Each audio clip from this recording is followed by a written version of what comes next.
Welcome back to the E&S Hoover Show. I'm a big believer that things happen for a reason, and oddly enough, I'm about to do my first major speaking event coming up here in April in New York City for Inman. And I had this guy reaching out to me and wanted to be a part of the show, and he does public speaking and teaches people on how to public speak. So it was just a perfect timing for this, and I used it to my own selfish advantage and asked a bunch of questions that I was intrigued about. So if you are looking into speaking in public anytime soon, this is going to be a very good episode for you. Or if you're looking to maybe change career paths and you've done well before in the past, and or actually even haven't done well before in the past, he actually talks about how the first time he spoke about something that he really didn't know what he was talking about, or actually he knew what he was talking about because he read up and did a bunch of research on it, but he had not actually been successful himself. So sometimes you just need something to get you going. And this was a great interview, and I had a lot of fun with Odell. I hope you enjoyed the show, and please follow me on social media at ENS Hoover on just about every platform, and subscribe to the podcast and the YouTube channel. All the support is greatly appreciated. Enjoy the show. All right, welcome to the show, Odell. Odell Bizzell is here. I hope I didn't butcher your name. And we're going to get into a very unique topic today, which I'm actually intrigued about myself, which is why I have my podcast and my channel, is to educate myself on things that I'm interested in. And hopefully other people are interested in this as well. So we're going to get into that. But Odell, let's start with tell me a little bit about yourself and your journey that got you to where you are today as an entrepreneur. Yeah, man. Well, I appreciate that, Ian. Thanks for having me on. So my journey started like anybody else's journey. You grow up and you realize very quickly that you don't have a lot. Um, and so I remember when I was a kid in high school, I was a really good basketball player, and I made varsity my freshman year. And I asked my mom if she could buy the team shoes. They were like $150. And she was like, $150? Like, you know what I could do with $150? She just started fussing at me. I'm like, wow, I didn't know the money was that tight. And so I started selling candy in high school to get the money for the team shoes. And I got the money fairly quickly. And then I was like, so I wonder if I can keep this going. And so I kind of kept it going. And me and my best friend kind of jumped in, and we made a significant amount of money. And so my entrepreneurial journey was like it really started and was cemented in high school. And then I started going off track because you get to college, you don't have your parents over top of you, and you discover girls and all that stuff, and your mind is a lot of different ways. And so when I graduated from college, I had student loan debt, and I really didn't know which way was what. I just wanted to make some money. And my public speaking professor, Dr. Pond, came up to me after graduation and asked, like, what are you going to do? And I said, I don't know. And he said, you should be a professional speaker. Now, Ian, this was the first time I'd ever heard anybody say that, like those words together. And I majored in communication. So I took a lot of public speaking, interpersonal communication classes. So I was used to speaking. But when he said you should be a professional public speaker, I didn't even know that that was like a thing. And I thought you had to be famous. I thought you had to, find a tech company that, had $1 billion valuation in 3 months or something crazy. And he said, no, he said, most professional speakers aren't famous. They just have a message and they have an audience. And so that simple advice got me started in public speaking when I was 22. And I got my first paid talk when I was 23, about 9 months later. And then I've been in it ever since, man. So that's kind of how we get here today. Very cool. Now, did your basketball talents, did that transfer to the college game, or you said you had student loans? You shouldn't have if you had a scholarship, right? Yeah, man. I was really good. I was a really good high school basketball player. I just peaked when I was 14 because I hadn't grown since I was 14. So I was better. I was bigger than all the kids like when we were in middle school. And then when we got to high school, I was still really good and stronger than most of them, but they just kept growing and growing and growing. And I never got to even taste like Division One. I got to play in a tournament with LeBron James, Chris Paul, and AAU. So I played AAU, and LeBron James. I remember seeing him for the first time, like walking past him. He was standing next to another guy that I played against, and who was 6'7". And so LeBron standing next to him, we're 17 years old. He looked like a refrigerator compared to my guy. And when I saw that, I was like, yeah, basketball is not for me. That's just it's just not for me. I had a similar journey. So I basketball is my second sport, but I love. I probably actually enjoy playing it more than I enjoyed playing football. I was just better at football. And my freshman year of high school, I was a starting center, and then my sophomore year of high school, my backup shot up to like 6'6", and I was like, okay, well, I'm 6 foot, and I just stopped growing, right? I was just like, okay, so I went to power forward, and then my junior year, my backup shot up to 6'4" or whatever.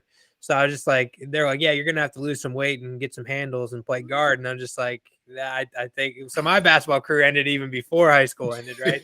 And I just focused on football. But even football, like once you get to that next level, you realize that it's different, like Yeah. I played tight end, a lot in high school and stuff. And that was like what I wanted to play. And like you get to that next level and the tight ends are 6'5", they run 4.4 40s. I mean, unbelievable hands. And I'm just not that, so I would have been better off putting on like 80 pounds and playing offensive line. But yeah, little did I know is I was going to put that on anyways, that's why I should have done it, but that's what everybody was telling me to do. But anyways, let's get back on track here. So I like some of the things that you said there. So you had a communications degree. What school did you go to? North Carolina State, Okay. NC State in Raleigh, North Carolina. All right. So that's a pretty good hoop school too. You could have played some hoops there, right? They definitely had their challenges while I was there, so I could have, but All right. So you decided to go for communications. How much was your student loan debt when you got done with college? $60,000, man. I It mean, that's not seemed too bad.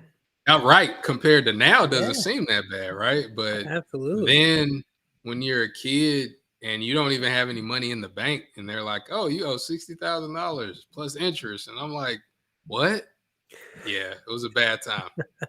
So between your 9 months of getting your first speaking gig, what did you do? Like, what were you out there just selling yourself? Did you have a job? What were you working on during that transition period? Yeah, my first job, I worked with my uncle's group home. He still owns a group home, and he was kind of like, "Hey, we need workers. You need money, so be in the group home, be in the family business." I hated that. Then I worked in law enforcement actually right after that, and it was a step up in pay, but it was a very trying time. I actually worked in law enforcement for 5 years before I went full time speaking. So I still had to eat. I was engaged when I graduated. I was engaged to my wife, who we're still married now. She seems happy, so I'll say we're happily married. But yeah, so I was still working, man, just like everybody else, and trying my best to make money to sustain my life. I think a lot of people would probably do public speaking well, but they can't even get outside of their comfort zone, right? So we have these like little investment clubs we go to, like at Acre and RIA here in Pittsburgh, for real estate, right? And we're vendors, and even just to go up in front of a room of like 150, 200 people, my agents are like, "Oh no, that's I can't do that." And I just get up and it's like second nature to me now. But I remember when it was. I remember my heart beating, and I'm sure I'm about to go through that because we just talked about what we're gonna, what I'm getting into here in the very short future. uh what is your advice to somebody who maybe hasn't done it before and is nervous and is going to have that heart pumping? And do you still get that to this day when you stand up in front of, like, I don't know how big of a group you're speaking in front of on a regular basis? Like, what's your advice and how do you handle that? Yeah, well, I'll answer your last question first before I jump into the other ones. I assign the feeling, I define the feeling differently. So earlier in my career, like you're talking about, it's like, oh my gosh, I'm nervous. What if I mess up? And all those different things. Now it's kind of like going back to sports. It's when they're calling out the introductions. It's like, all right, hey, let's get ready. Like we practiced all this time. Like now it's game time, and game time is the fun time. And that's what my coach used to say. My football coach, actually, he used to say, practice is hard, practice sucks, but we practice so that we perform well. And so your performance should be the fun. It should be the release. And so with speaking, it's an exercise, really. And when you prepare, then that nervousness isn't nervousness. It's more like anxiousness. It's like you're anxious to get up there. And so that's what I'll say there. As far as if anybody's listening to this, if you're in real estate, if you're in business for yourself, I want you to remember this. I want you to write this down. Public speaking is the greatest marketing medium of all time.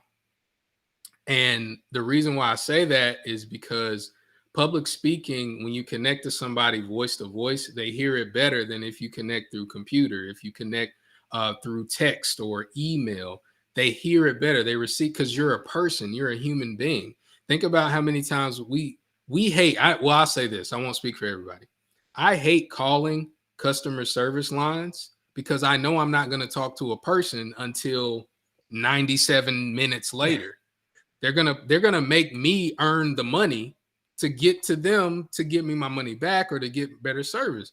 We hate that as a human race. Now we hate that. So public speaking, if you can add that touch to it, it will set yourself apart in your industry, because like you said, Ian, most people, they're terrified through public speaking. Now, advice for those that are thinking about public speaking: if you're thinking about it to get paid, like you want to get paid to do it, I'm not talking to you right now. I'm talking to the people that, okay, I need to do it either to increase my confidence or to bring in leads, or, you know, in a trade show setting or a workshop setting where I'm speaking in front of people.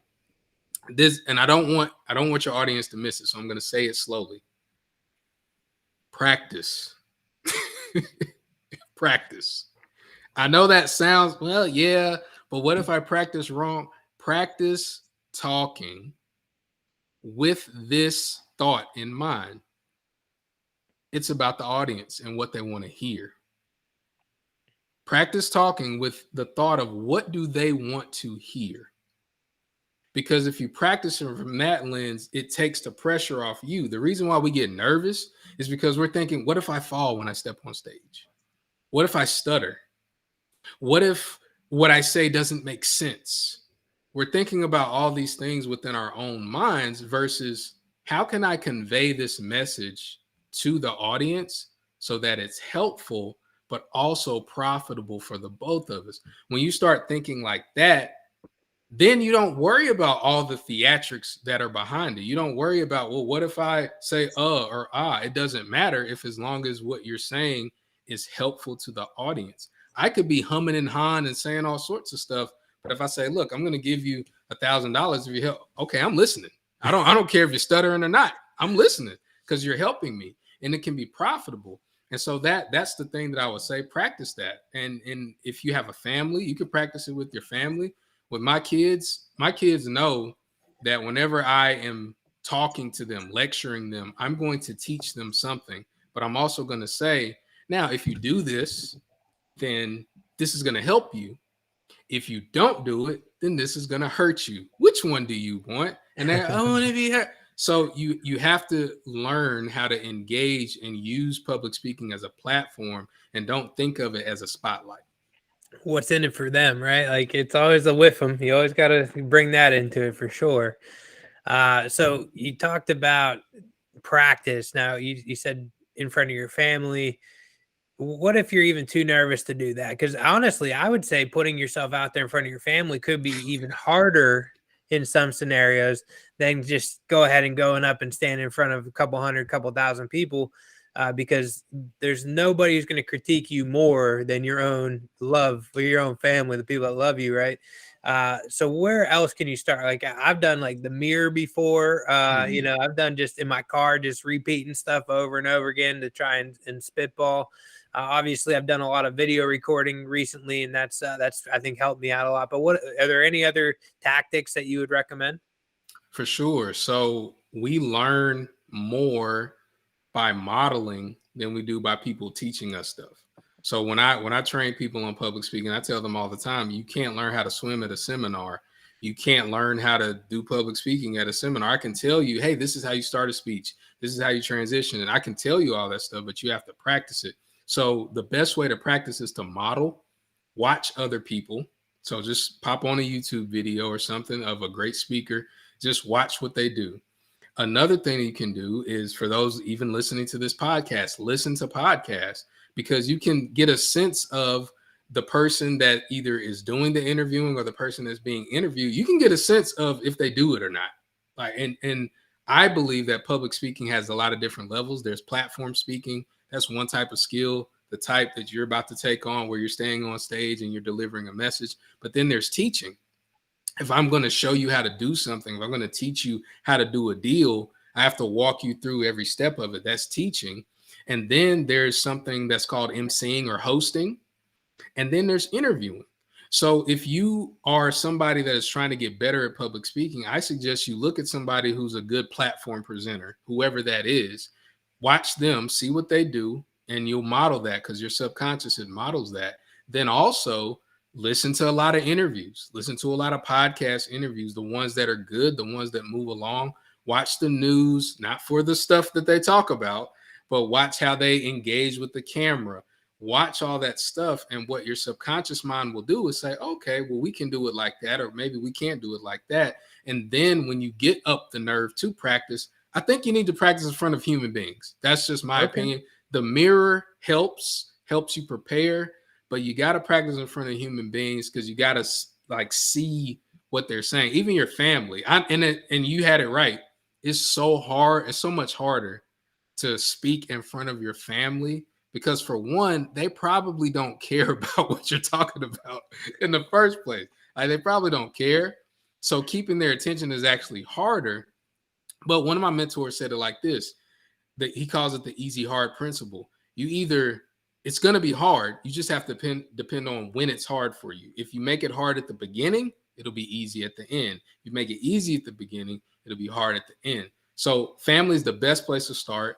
Another thing you could do is, like you do, Ian, with your podcast, but just do it by yourself. Like, hop on Zoom, hop on Google Meets, and just look at the camera, talk and act like you're giving a presentation, and then send that to somebody. And so there's a lot of different things that you can do, but the hours in, and once you do it over and over and over again, it'll be like second nature before you know it. Or, just put your stuff on YouTube anyways, because it's so hard to get a following on YouTube, and maybe you'll get lucky and just end up having something cool anyways. I'll tell you one thing that definitely helped me. And I don't know if you ever got into the realm of like doing any kind of like in-person like type of networking to build a business. But I, early on in my career, I was a part of a BNI group. And that's a bit for people that don't know, Business Networking International, I believe is what it stands for. But you're meeting with the same, 20 to 50 people every single week. And you have to prepare, at least a 60-second like pitch every single week. And it's got to be something different, because you don't want to be a robot and just repeat the same thing over and over again. And then it's like once a quarter, you have to stand up and do like an 8 to 10 minute presentation in front of everybody.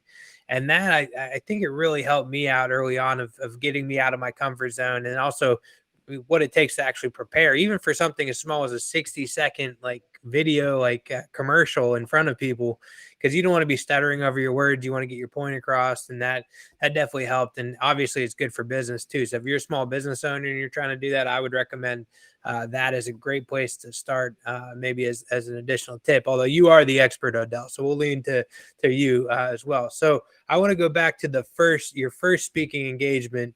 How did you acquire that? What was you talked about your message early on. So what was your message? And then how did that event go?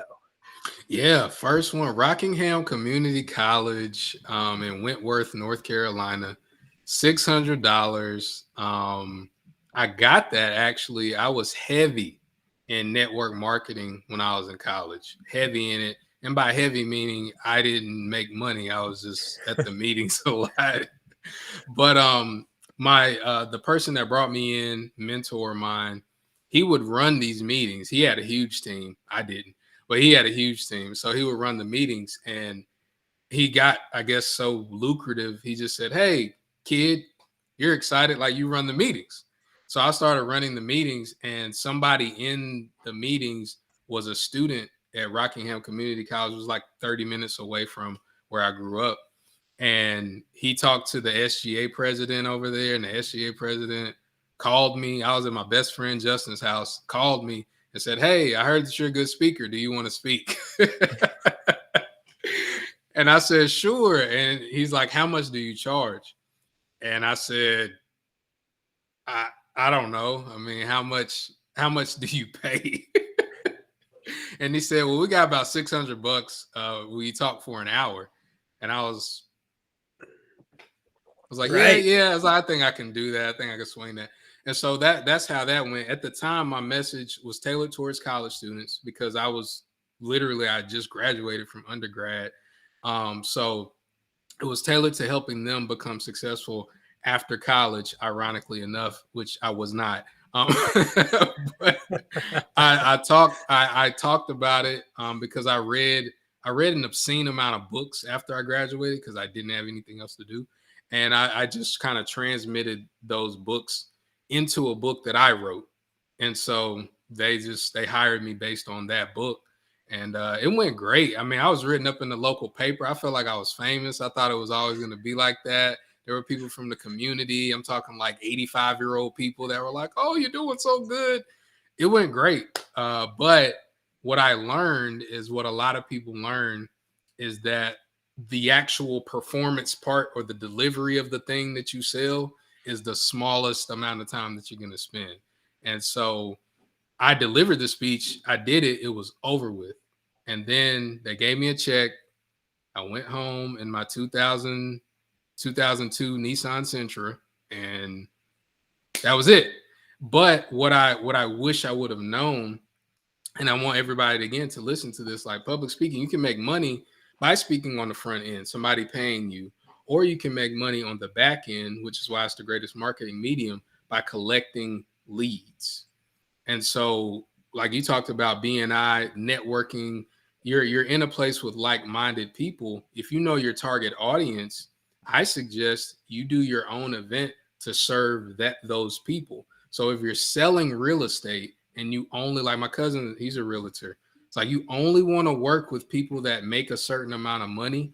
You literally target those people and do a seminar, open seminar for them. You can speak, or you can partner with somebody to speak for you, to introduce you and talk about how buying a home is the best time. Even though the news says this is the best time to buy a home, or here's how you buy a house, with challenged credit, or whatever you want to do, whoever you want to attract, and you bring those people in a room, and then you get their contact information. Even if they're not the right people right then, they might lead you to other people. And so it's just a way for you to consistently get leads and consistently collaborate with people. But at the front of it is that public speaking. It's that informational, inspirational seminar.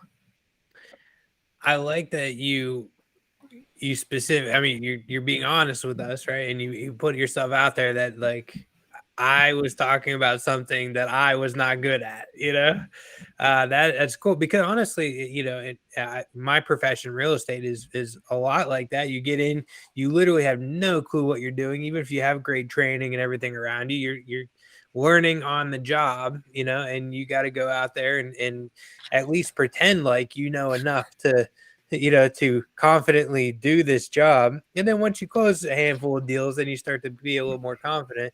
And I know there's somebody that's going to listen to this that maybe doesn't make a ton of money right now and is going to say, "Wow, he made $600 an hour." But you didn't, because you had to drive. You said a half hour each way. You had to prepare. You had to probably write a script, right? Or at least talking points to stay on. So how many hours do you think that you put in to make that $600? Whew. Oh, man. And that was and you said script. When I first started speaking, I wrote out my presentations. I wrote them out word for word. I would read them. And when I say write, for those of you that aren't looking at the video, I would scribe. Like, I would write it out. And I memorized it basically. So I didn't just do talking points. I didn't I didn't have a speaking coach that taught me, oh, you just do, go from point to point. I was like, no, I'm going to paint the picture for them. I'm going to let them know exactly when it was. And I'm going to do that. And I love to write too. And so it was just really cool. So that preparation probably took hours. If you look at that, the way you asked it, I probably went in the negative a little bit because I did so much. But yeah, that's where, again, the delivery of what you're actually doing, it's a small percentage of what you're actually doing. Like, it's all a process of selling. And then once you figure that out, just like in real estate, it's a relationship game. And I didn't know that until, I want to say 5-6 years in. I would just treat every different contract like it was just it was a one night stand, if you will. I hope I'm not being too frank, but like, it's like, all right, boom, I'm done. Boom, I'm done. Boom, I'm done. Maybe I send you a Christmas card if I remember, type thing. And I think that's another thing that can be used across all businesses. And I know you hear this all the time in real estate. It's a relationship business. It really is. And the relationship, the revenue is in the relationship, but it's also in the timing of it. And so how do you know what time is the best time? Like, always be in front of them some way, somehow. And so I didn't also know, and I'll throw it back to you, Ian. I didn't know the seasons of business. So it's a buyer's market, it's a seller's market. In my business, I don't know. I was just like, yeah, they see that I'm good, they're gonna hire me. It's like, doesn't really work like that. They go from event to event.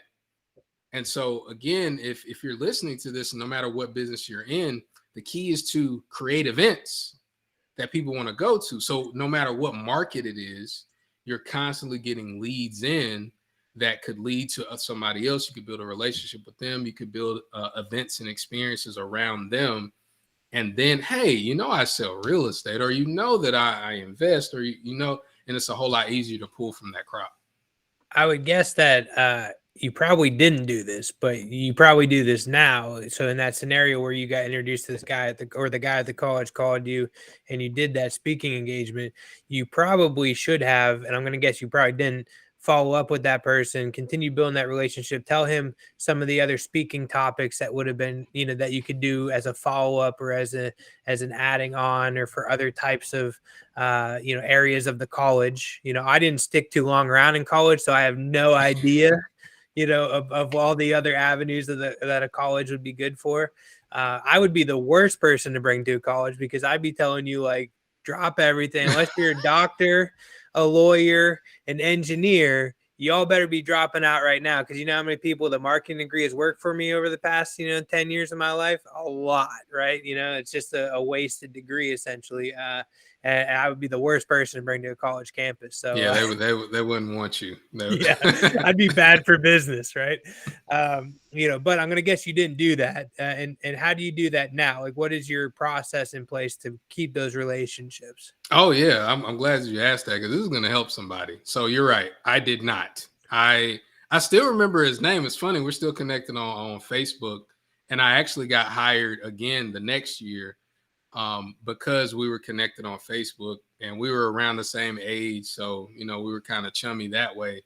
But once he graduated, I never talked to him, and I didn't talk to anybody else. What I do now, and I see just all small business owners, all entrepreneurs do this. I actually started an association within the college market. It's called the National Association of Masterminds and Co-Curricular Advancement, NAMCA. The name doesn't really matter, other than I started an association for people that plan events at colleges, so that whenever anybody comes into my world, even if they don't hire me, they don't have the money to hire me or whatever, if they plan events at college, I welcome them in.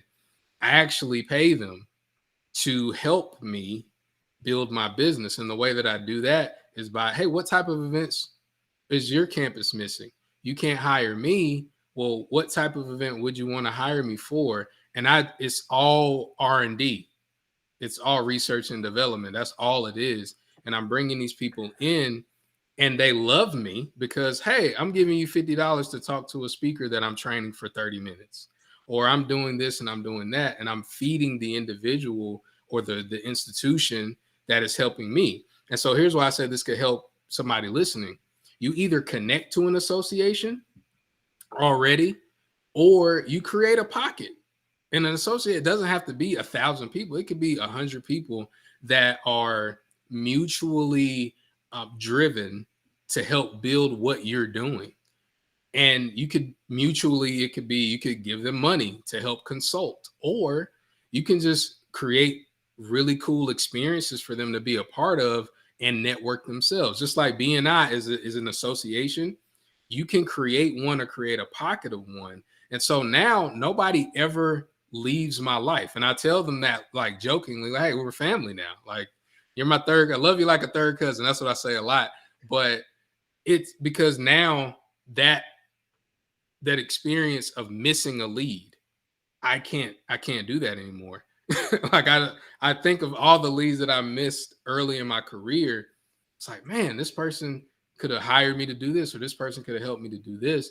And so anybody listening, if you're not a part of an association, get a part of one, figure out where they're missing, what's missing, and provide it either individually or create your own collective of other people that you can collaborate with. That way you never miss a lead. Yeah, I love it. And one of the best things I personally did in my business was I started teaching for the Realtors Association, which is an association, right? And I just get a ton of benefits. Like, I not only do I get to take all my education for free, and that's cool, and I get paid to teach and all that. But I mean, the amount's so small, it doesn't really matter to me. But I get to meet so many new people, and they look at me as an expert, right? And it's grown my brokerage. It's grown my reputation, the whole 9 yards. So it can definitely be a beautiful thing. Anytime you can get around people, I think is just a beautiful thing, right? Especially in today's day and age where it's nobody wants to be around each other. And I hope we get out of that, because I'm a big people person. I hope so. I hope so. Okay. I'm not as big a people person as you, but it's good for business to be around people for sure. Absolutely. Okay, so I want to talk about your current speaking engagement. So let's fast forward. So when was your first? What year was your first speaking engagement? 2008. Okay, 2008. That's funny. That's right around the time I started getting into real estate. I bought my first rental property in 2007, and then I got my license in 2010, I think. So 2008. So you've been doing this 23 years. Does that make you feel old at all? No. 18 years, 14 years, 50 years. Okay. Sorry. You tried to make me feel old. I'm trying to make you feel old. Hey, first off, by the way, if you want to get into real estate, you don't have to be a mathematician. I just made that simple for you, right? So 14 years you've been doing it. What does your speaking, like, how much does it cost to get you to go speak to an event these days? And what does that look like for you? Like, are people coming to you? Are you still going out there and finding that business? And then how much are you getting for an actual speaking engagement? And then also, what's your message these days versus what you originally had? Yeah. So now business is very different for me, because there are fee speakers. There are people who are saying, hey, pay me, 10,000, pay me 15,000, show up and I'll speak and I'll do my thing and then I'll leave. Then there are speakers that speak at events for leads. They speak to sell. And so I'm kind of in the middle.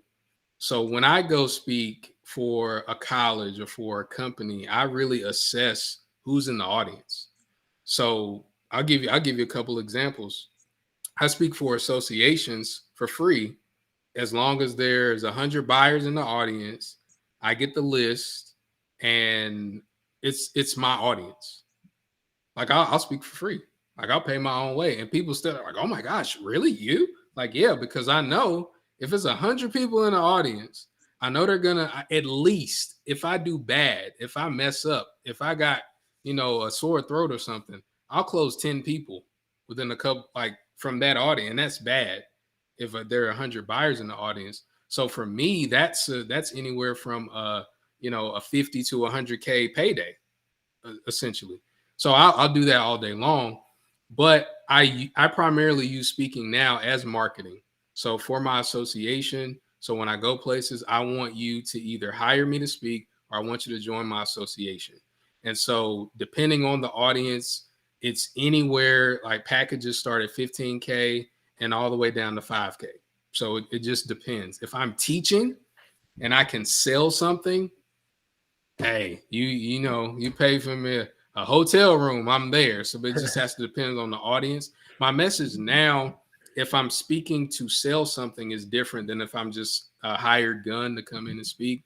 My overall message is I teach organizational leaders how to communicate better so that they live better and that the organizations thrive in a diverse, ever-changing world. That's like the corporate kind of, oh, that's nice. Like anybody can connect to that. So it's all about communication. It's centered on communication. And that's if I'm being hired as a keynote speaker. If I'm coming in to train or coming in to do different things, it's all about building connections and using the currency of communication. And that's how you communicate with you. That's how you communicate with the client. That's how you communicate with them after they buy from you or after they don't. And so the messages have changed a little bit, but all speaking, and I tell people this all the time, all speaking is designed to be inspirational and motivational. I want you to do something.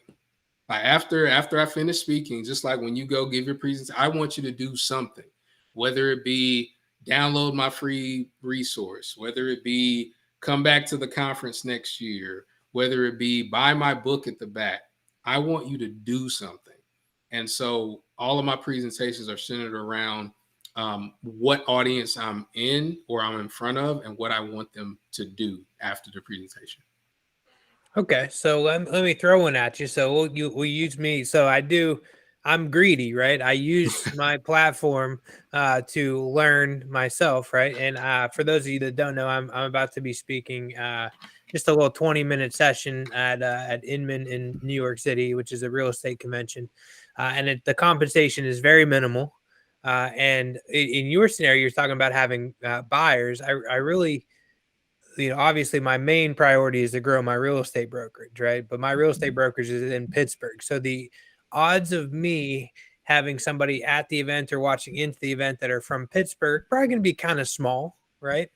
But for me, it's more of like a branding thing. I'm getting my brand out there, stuff like that. So in that scenario, what would you recommend that I close out with? Like subscribe to my podcast, subscribe to YouTube, like something like that. Have like an action item for them to go out and build that relationship that way. Or what would you try and get out of it if you were in my shoes, where you're going to be in a completely different market that you're not in?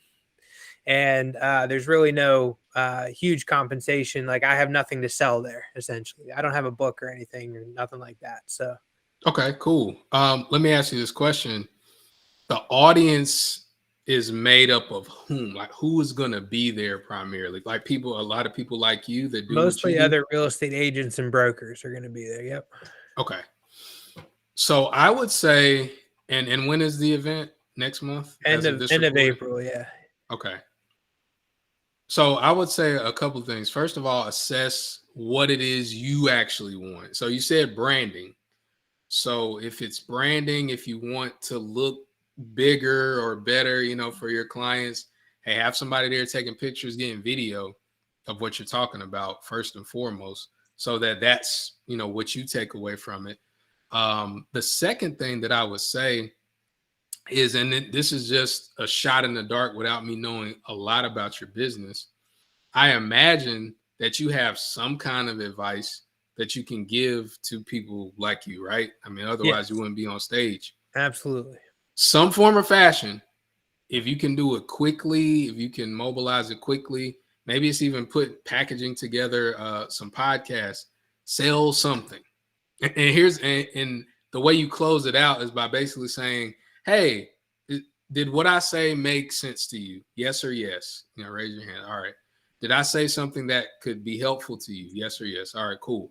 I have this cool resource. You could put a QR code up if you're doing a PowerPoint, or you can say, meet me in the back of the room or whatever. I have this cool resource. This is not what I do, but I want to help you, and make it a nominal fee. Like think about whatever your expenses are to get somebody to photograph, get somebody to video, hotel or whatever, if they're not covering it, and just have in your mind, I want to make enough money to make this trip, free for me, basically. And then just have something. Like it could be a very, very minimalistic thing, like $20, $50. Again, I'm not sure if anybody would buy that, but based on the audience. But hey, if there are 1,000 people there, even if there are 500 people, I always look at worst case scenario. Worst case scenario, if you can get 10% of the room to do something, oh, you win it. So if it's 1,000 people there, you can get 100 people to move and buy a $20 audio package thingy that you create, that you come up with. Hey man, that's $2,000. You know, like that's nothing to sneeze at. And then what'll happen is either what you're doing is going to work really well, and then you're going to get emails, you're going to get messages like, oh yeah man, this helped. And you have proof of concept if you want to reproduce yourself and coach. So that's the advice that I would say. I like it. Now, do you do anything else on like, do you have like I've been thinking about putting some ideas in place for like Skillshare or Udemy, stuff like that. Are you doing any kind of online like platform for training to where like, because obviously I think you do a lot of like hands-on training, right? Coaching and development. That's kind of part of your business model, right? Yeah, I have a mini course right now on my website, publicspeakingprofits.com, where basically it just shows you how to double your leads and your income using the power of public speaking, and even how you can use as paid advertising. And I kind of talked about it a little bit when I was, we were going through the scenario with you. But that course, maybe it's 45 minutes. I just break the videos up into 4 videos. So anybody that's in business, I would suggest to download that, because it'll give you a lot of different ideas of what you can do in your own business, in your own area, and even suggesting the branding part, because if you look like a big deal, people are going to work with you. There's no better way to look like a big deal than to be speaking in front of an audience. And I'm pausing, like, if you're speaking in front of an audience and there's a whole bunch of people in the background, I'm like, oh my gosh, Ian Hoover is so smart. No wonder the Hoover vacuum cleaning empire is named after him. Right, exactly. Yeah. All right, I got one more speaking question that's selfish. So they're real big on, obviously like being yourself, showing personality, stuff like that. And anytime that I've done anything in the past, I do always try and make some sort of an impression. Like for instance, when I've done a best man, I try and come up with the most crazy off the wall joke to start my speech. Right, it's something like that. But I'm trying to think, because this is literally the first time I'll be actually walking out on stage in front of a bunch of people, and they want you to be yourself and, do anything creative and goofy, whatever. What would you recommend to, like, maybe not as much to start off with a joke, but like something you could do visually that could make a good, like, get them engaged and get them, get them excited? I got a couple of ideas. So this is something I do for kids, and I'm not suggesting you do this, but I'm just saying this is something that I do when I speak in front of high school students or whatever. I would start like a spoken word. Like I'll just like be walking on stage and I'll be doing a spoken word. They're like, wow, because they're thinking that a 97-year-old professor is about to lecture them, and then I pop up, talking and rapping type thing. So I do that. So do something that's going to shock them, like, oh, what's going on here? Also, a second thing that I do now is I share a video, short video, just a bunch of stuff, me speaking and me doing a lot. And I have in the voiceover.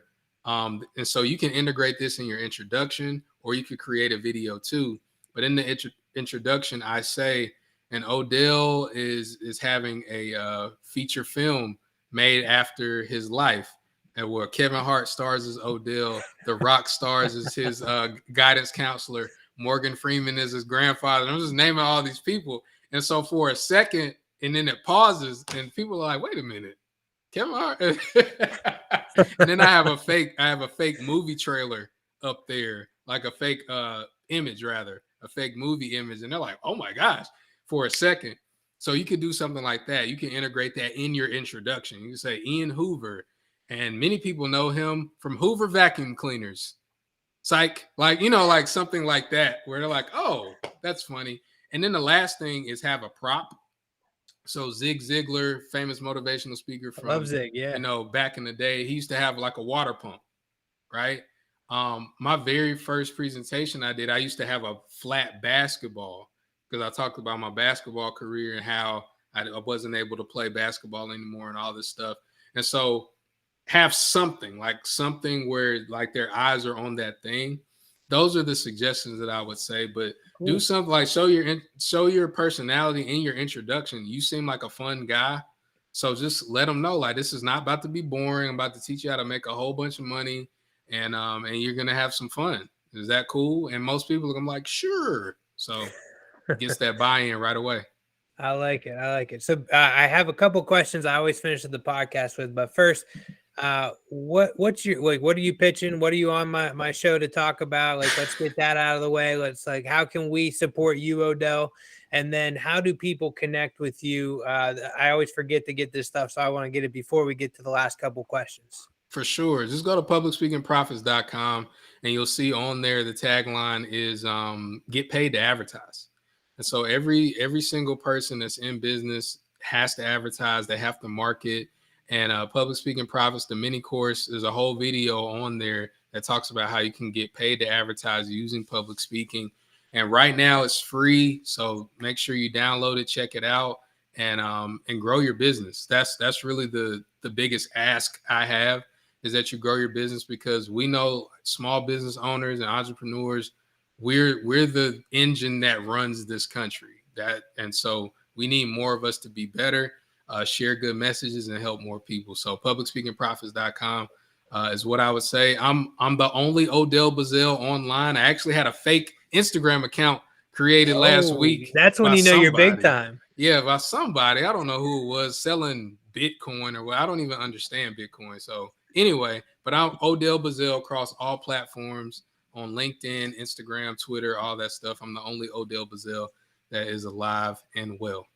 Well, first off, if you don't understand Bitcoin, you got to check out, I think 2 episodes ago, I had my buddy on who's like big into cryptocurrency and stuff. We dug into that. You should check out that video or that podcast. Secondly, you're telling me that you're giving away something free. Like that 4 video thing you talked about, it's free. Yeah, it's a free mini course. It's free.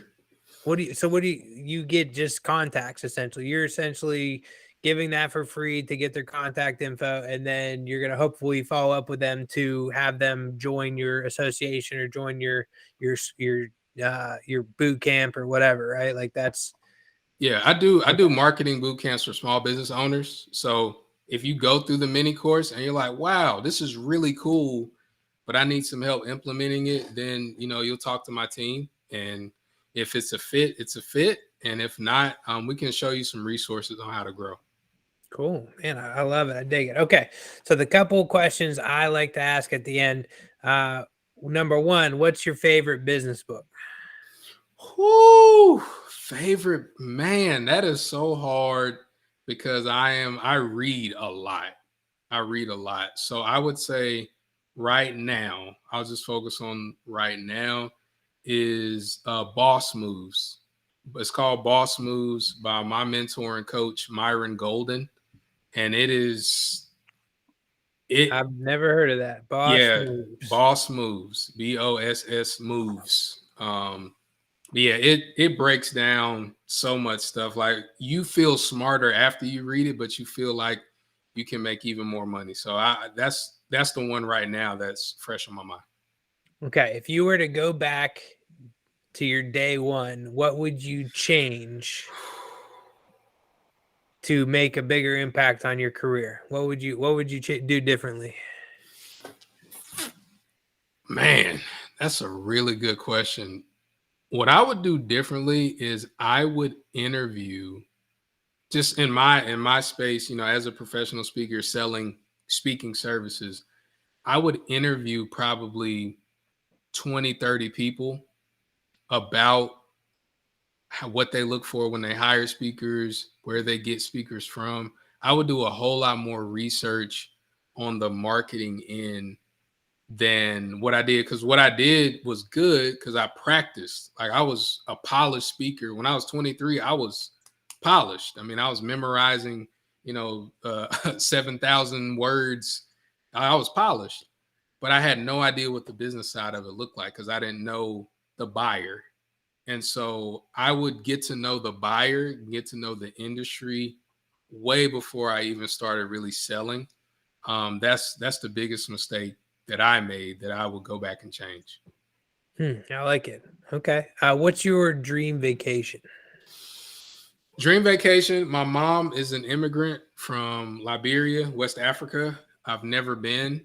And so my dream vacation is to take my whole family over there, my wife and my kids, and to just, be over there with my mom's people and the ancestors. That's my dream vacation right now.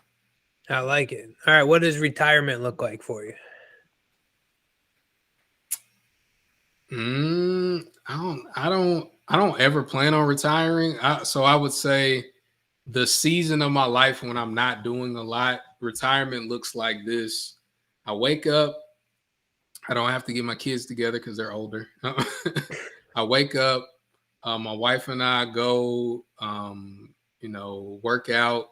We have like a nice green smoothie and walk around the neighborhood, and we just do whatever we want. That's what retirement looks like for me. And every now and again, somebody calls me for some coaching or for some speaking, and then I just collect, money from my real estate investments, from my from all the other stuff. That's what retirement looks like for me. See, now you already planned it. We got to have a second show to talk about your investing. That's my thing. Hey, let's do it, man. Let's do it. I appreciate you. I like you. So I feel like we can do this again for sure. Absolutely. Well, hey, Odell, appreciate you coming on, and we'll talk to you soon. All right, man. Thanks.